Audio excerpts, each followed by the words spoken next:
Hello everybody, welcome to computerhandle.com. So in this last example, the medium categorized example, what we have to do is written right here. So pause the video, give it a go. This is a slightly easy question but lengthy one. That's why I categorized this in the medium category. So read the question, try to solve it yourself. All right, then compare my answer with your answer to see where you went wrong. All right, so pause the video now. Alright, so assume that you have solved it. If yes, if no, if you're comparing, anyway, we're going to solve it right here. So the question states to create a flowchart for calculator, which will let the user choose first number. Alright, well, I should actually not write the word choose, I should write the word enter. Alright, enter first number, then a mathematical operator, then the second number, then help the user calculate the number as he/she wishes. So we only have to use these 4 mathematical operators, which means that the modular sign is not included here. All right, so that's a positive relief for us. All right, so first of all, before we actually start designing the flowchart, you need to understand how are we going to let the user choose their own mathematical operator. It's not like just we have buttons appear in front of the screen and the user presses any random buttons. Well, of course, that's how a modern mobile phone calculator works, but we're using more of sort of the introductory technology to computer science. All right, so the way we're going to let the user choose is we're going to create a case statement. All right, and then we're going to beforehand the case statement, we're going to tell the user that 1 for plus, 2 for minus, and so on. Alright, which means that if the user enters 1, it means plus. If the user enters 2, it means minus, and so on. And of course there will be otherwise one which will output error. Alright, so let's design the flowchart now. So we're going to start our program. Alright, and we're going to create a flowchart for a calculator. So let the 2 variables, the first number and the second number, be x and y. Alright, so we're going to, this time, we'll tell the user to input a number. Alright, before the user actually inputs a number. So it's slightly user friendly for the user. And the way we're going to do that is we're going to output the string, which will say enter first number. Alright, and the string will be closed, and of course it's an output message. We'll have the parallelogram right here. Alright, then the user will input the first number and let that variable be x, and of course the shape will be parallelogram on its own. Then the case statement will come, which will let the user choose their mathematical operator. But before that, we need to tell the user, alright, to press 1 for plus, 2 for minus, and so on. Alright, so it's going to be a lengthy output statement. Alright, so I'm going to write it as follows. Output, press 1 for plus, press 2 for minus, press 3 for multiply. This time I'll use actually the cross sign because we need to make it user friendly for the user. Alright, and then we're going to say press 4 for division.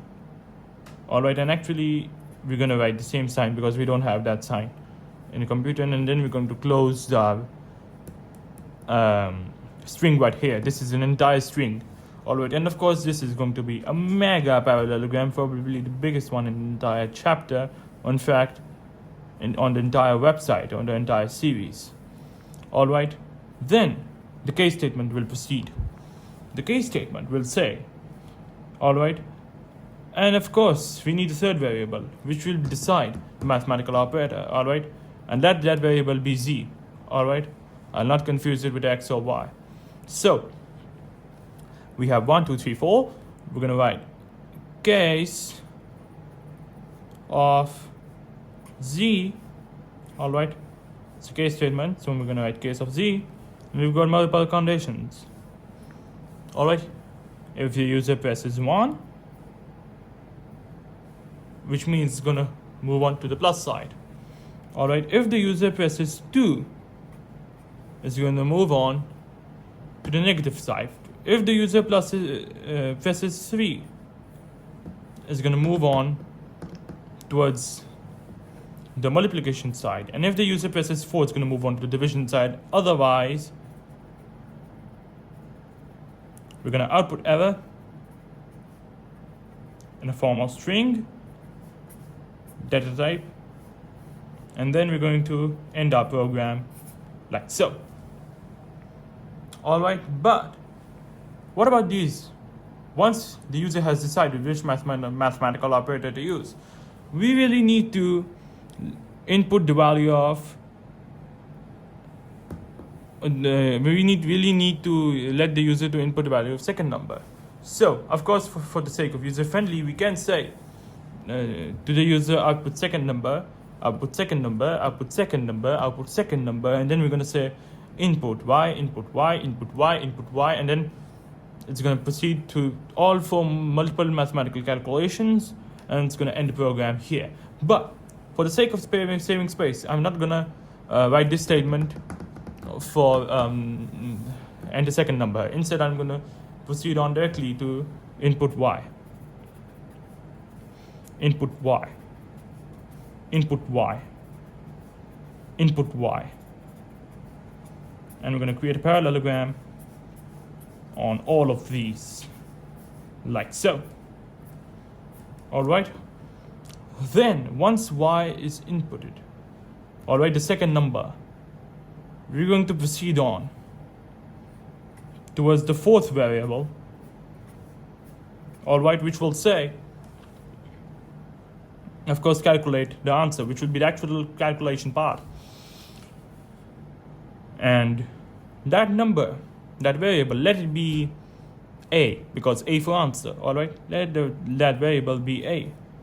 And the value of a will vary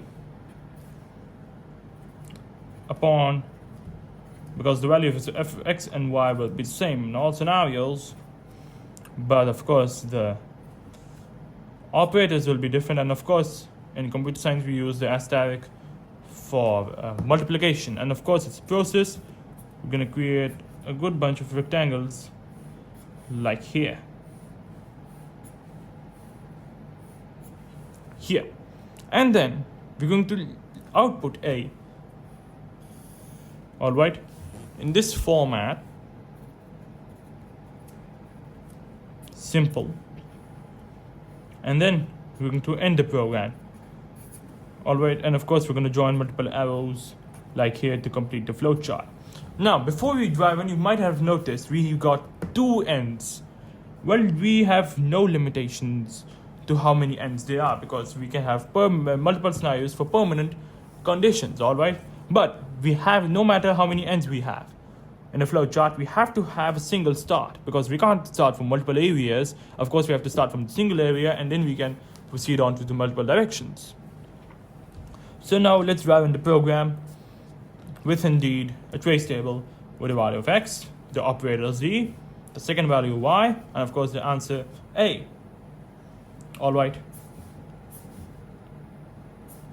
And we're going to repeat the program 2 to 3 times. That's why I'm drawing 2 to 3 rows here.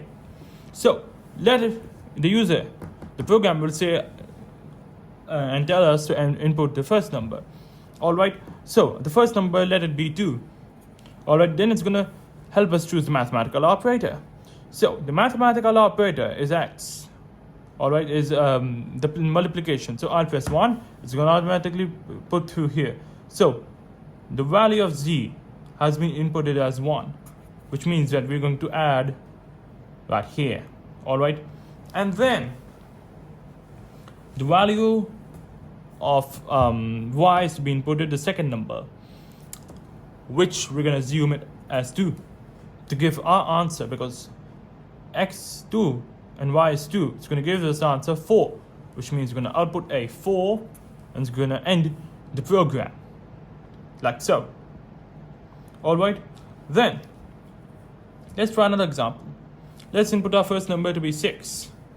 Then let's input our operator to be 4, and let's input our second number to be 2, which means that it's going to be 6, 4, which means divide. It's going to move on to the 4 part. It's going to divide it by the value of y, which we set to be 2, which means it's 6 divided by 2 to get the new, in fact, the first value of a, which is going to be 3. It's going to output 3, and it's going to end the program. Now, what if this time I enter a random value of 10 at x? Well, this time I enter a value of 7 at z. Well, of course, there is no possible path route in the case statement for 7. We only have numbers 1 to 4. So, in case of 7, we're going to output error. Of course, the output, we can create another row, by the way, here, which is going to say output. It's going to say be the 4, 3, same. And then we're going to say error. It's going to output error, of course, in the form of a string. And that is the solution to this program. All right. So thank you for viewing this example. See you soon.